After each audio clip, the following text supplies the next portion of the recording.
Bonjour, je m'appelle François Pupponi, donc je suis député du Val d'Oise et j'ai été maire de Sarcelles pendant 20 ans. Et je viens d'écrire donc un livre qui s'appelle Lettres à mes compatriotes musulmans aux éditions du Cerf pour parler d'un sujet qui me passionne depuis de nombreuses années et pour lequel je crois notre pays n'est pas forcément au rendez-vous.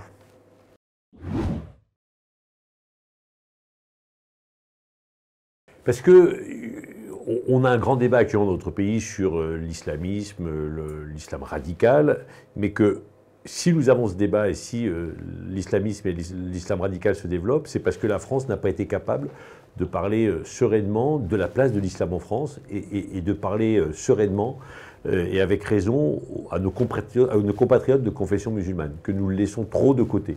Et donc c'était pour leur parler à eux et pour leur dire ce que je pense de la place de l'islam en France et de la manière dont aujourd'hui la République considère cette religion.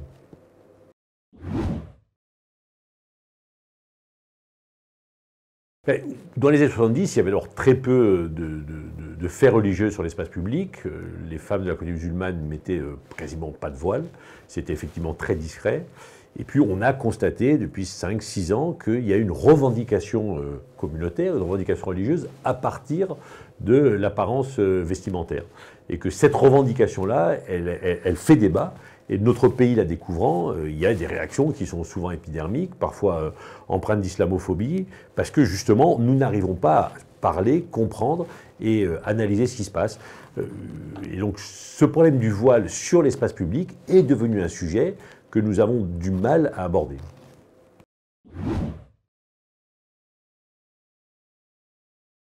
Tout le débat était de dire, par rapport en particulier aux jeunes issus de l'immigration, aux jeunes de la deuxième, troisième génération, que la France avait une part de responsabilité, qu'il y avait eu la partie coloniale, l'histoire coloniale, l'histoire de l'immigration, et donc que quelque part la France était redevable. Et donc ça a alimenté au sein des jeunes de ces communautés le sentiment que la France avait une dette envers eux et que donc quelque part la France devait payer. Bon. Et donc effectivement, je pense que ça a été en fait une erreur historique, il aurait fallu aborder le problème différemment, et comme ça n'a pas été fait, on se retrouve aujourd'hui avec tous les réseaux indigénistes. Mais qu'effectivement, la gauche en général, le Parti socialiste, mais également les socialistes, ont quelque part participé à l'avènement de ces idéologies que je conteste, en particulier l'idéologie indigéniste.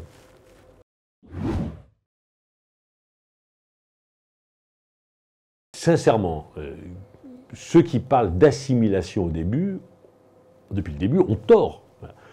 On ne peut pas demander à des populations qui arrivent d'un certain nombre de pays de s'assimiler à ce que nous sommes.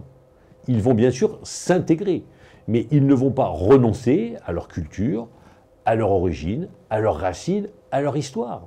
Et ceux qui pensaient naïvement, ou qui faisaient croire de penser naïvement, que l'assimilation était possible et que des personnes qui viennent de pays d'origine différente allaient devenir comme n'importe quel, entre guillemets, ce qu'ils appelaient des bons Français, ils se trompaient.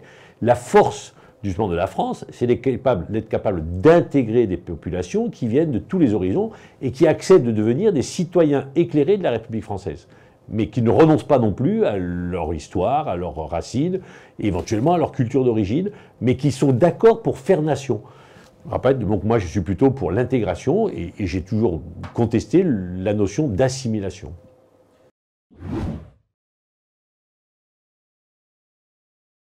Oui, bien sûr, mais la France, elle s'est construite comme cela.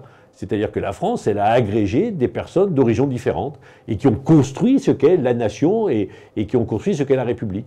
Et donc on peut avoir des cultures, des origines différentes, mais d'accepter, et c'est la force de l'idée de nation et l'idée de république, mais d'accepter d'être ensemble pour faire nation. Et bien entendu que il faut accepter que les gens aient une histoire, une culture, une origine différente, et que ce n'est pas un frein au vivre ensemble, mais au contraire, c'est quelque chose qui nous enrichit mutuellement.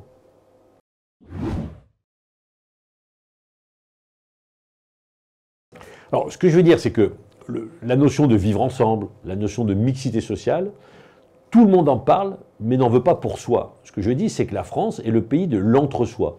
C'est que les gens, ils disent oui, il faut vivre ensemble, oui, il faut de la mixité sociale, mais pour les autres. Et en fait, chacun retourne dans son quartier, dans son immeuble, pour vivre avec des gens qui vous ressemblent. Et donc, cette notion-là, on en parle beaucoup, mais peu l'appliquent pour eux-mêmes. Et donc, en fait, c'est une espèce de vœu pieux, c'est une espèce de tarte à la crème, comme la mixité sociale. Je répète, tout le monde en parle, mais surtout pour les autres.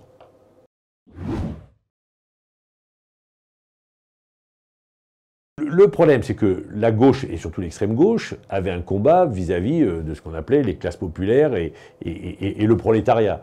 Le prolétariat ayant en partie disparu de notre pays, elles se sont retournées vers les classes populaires, sauf que les classes populaires sont des classes qui sont communautarisées. Et donc, ils ont remplacé en fait l'ouvrier de leur lutte initiale à l'enfant d'immigrés, à ceux qui sont issus de l'immigration, en disant les prolétaires d'aujourd'hui, ce sont ceux-là, et donc on va les défendre en épousant leur thème. Ce que je constate, moi, c'est qu'un certain nombre d'individus dans ces territoires, alors une infime minorité, mais qui est quand même relativement importante, ils sont véhiculés par la haine de la France.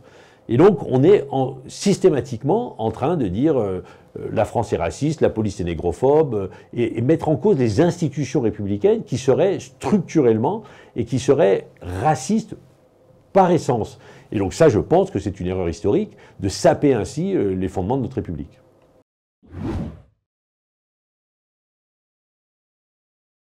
Ben, ce que je constate, c'est que globalement, les actes musulmans régressent. Effectivement, par rapport à ce qui se passait au cours de la guerre d'Algérie ou un peu après, les faits. Et donc la France devient de plus en plus respectueuse, tolérante et accepte la présence d'une religion importante dans notre pays qui n'était pas présente il y a un certain nombre d'années, qui l'est maintenant et qui revendique sa présence dans notre pays et ce qui ne pose aucun problème. Donc les Français l'acceptent.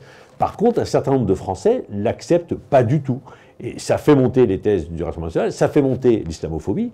Et donc, il y a un certain nombre de Français qui refusent la présence d'une communauté musulmane importante dans notre pays. Il y a ceux qui sont tout à fait respectueux et qui disent il n'y a aucun problème. Les Français de confession musulmane ont tout à fait leur place dans notre pays. Et puis il y a ceux qui considèrent que la France ne peut être que chrétienne et donc, ou catholique, et donc que de ce fait, l'avènement d'une nouvelle religion met en cause l'avenir de notre pays. Je n'en suis pas bien entendu. Moi, je considère que, bien entendu, la force de notre pays devrait être de faire en sorte que la religion musulmane ait sa place pleine et entière dans la République que nous représentons.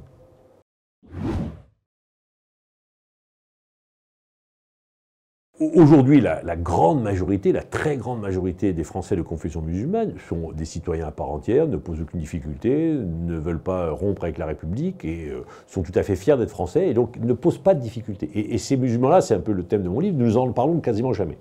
Par contre, il y a une infime minorité qui bascule dans le séparatisme et dans la radicalité. Et puis, il y a cette fameuse zone grise, qui concerne en particulier les jeunes.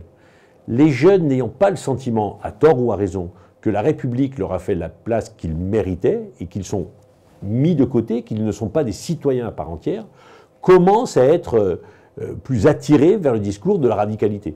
Et c'est cette zone grise qui pose une difficulté. Et comme la République n'est pas capable de parler à ces jeunes, à ces membres de la communauté musulmane qui font partie de la zone grise, eh bien ces jeunes-là, en particulier, sont de plus en plus attirés vers les réseaux de l'islam radical. Et c'est là où la République fait une faute majeure, pour ne pas dire une faute historique, c'est qu'elle n'est pas capable de parler aux Français de confession musulmane, et en particulier aux plus jeunes, et de leur dire qu'ils ont toute leur place dans la nation et toute leur place dans la République. Et en ne le faisant pas, eh bien, on laisse la porte ouverte à l'infime minorité qui est en train petit à petit de gagner du terrain.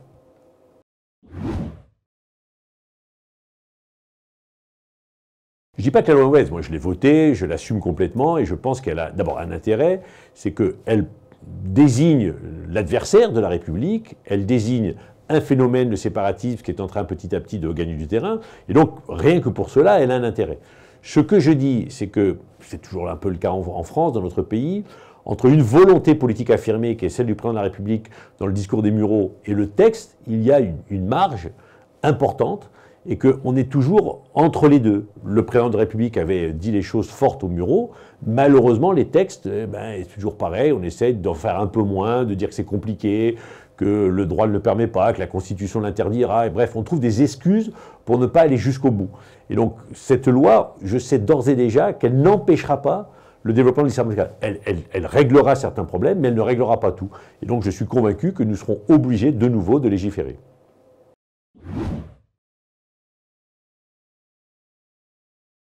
Moi, je suis un peu catastrophé par le niveau du débat, parce qu'on parle de deux choses différentes. La laïcité, c'est la séparation de l'État et des églises, mais c'est également la protection de la liberté absolue de conscience. Donc ce sont deux piliers importants de la laïcité. Bon. Et depuis 1905, et avec 1905, les règles, c'est de dire, voilà ce qui relève du religieux sur l'espace public, sur l'espace privé, et voilà ce qui relève du politique où le religieux n'a pas le droit de rentrer. Et on a très vite considéré que l'État ne salarie aucun culte, donc l'État ne finance pas les religions. Puis on a considéré que la neutralité devait s'imposer aux agents publics, et ensuite la neutralité devait s'imposer à l'école. C'est-à-dire qu'il y avait des endroits où, malgré la liberté absolue de conscience, le religieux n'avait pas sa place. Bon. Et donc la laïcité, elle est le respect des religions, mais elle dit parfois il y a des règles. Et puis il y a eu l'avènement d'une nouvelle religion importante, la religion musulmane. Et là, on n'est pas capable de mettre des règles à cette religion, comme on a mis des règles à la religion catholique en 1905, ou comme on a mis des règles à la religion juive en 1804. Et donc on n'est pas capable de dire à cette religion, bah, très bien, vous avez tout à fait votre place dans l'espace républicain, mais voilà, aujourd'hui les règles, ce sont celles-là. Et on peut faire évoluer les règles aussi pour les autres religions. La laïcité, ce n'est pas on ne s'occupe pas de religion, c'est on met des règles aux religions et on sépare bien le public du religieux. Et aujourd'hui, comme la France et la République est faible, elle n'arrive plus à poser ce débat. Et c'est bien le drame. Donc la laïcité, il faut la redéfinir, réexpliquer ce qu'elle est en permanence, parce qu'elle ne va pas de soi, mais il faut aussi accepter, et c'est le débat d'aujourd'hui, jusqu'où mettons la neutralité? Dans quels sont les espaces où on considère que l'effet religieux n'a pas sa place pour permettre à chacun de pouvoir vivre avec une certaine protection par rapport aux religieux? Bon, je répète, l'espace public est un espace libre, où la liberté absolue de conscience doit s'expliquer et s'exprimer. Et donc moi je suis complètement contre, par exemple, l'interdiction de l'appartenance religieuse sur l'espace public. Sinon on ne serait plus dans une république laïque, respectueuse de la liberté absolue de conscience.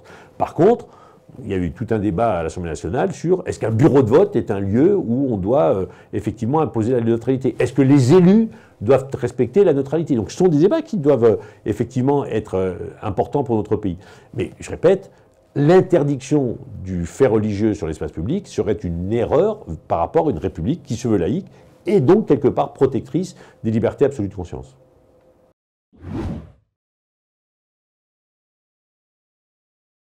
Je pense qu'il a raison, bien entendu, que quand on se replace dans l'histoire, c'est ce qui est en train d'arriver. Et donc la question qui nous est posée à nous Français, qui n'est pas n'importe quel pays, qui est le pays des droits de l'homme, c'est est-ce qu'on est capable justement de rester un peu ce phare pour l'humanité et de dire que dans ce processus historique qui est qu'une civilisation est quelque part en train de disparaître ou en tout cas de régresser au profit d'une autre civilisation qui est en train de progresser, est-ce que la France n'a pas un rôle à jouer pour dire l'équilibre à trouver entre cette évolution pour que demain on puisse effectivement continuer à fonctionner, voilà l'équilibre que la France propose. Quelle est la place de chacun ? Qu'a-t-on le droit de faire ou de ne pas faire? Et comment on respecte ces deux civilisations qui sont effectivement dans un processus d'évolution différent? Or, aujourd'hui, la France, elle a du mal à se positionner. Et moi, je le vis un peu comme un drame, puisque depuis 1789, la France est ce pays, justement, des droits de l'homme et qui est un peu une lumière vis-à-vis de l'humanité, et elle ne joue plus ce rôle. Oui, dans une société qui est la nôtre, dans une société judéo-chrétienne qui est en train de vivre des moments difficiles, quelle est la place de l'islam? Et comment on arrive à un islam éclairé, comme on est arrivé à une société éclairée à partir de 1789. Et c'est ça qui devrait être le rôle de la France. Ce que j'espère, c'est que nous y parviendrons.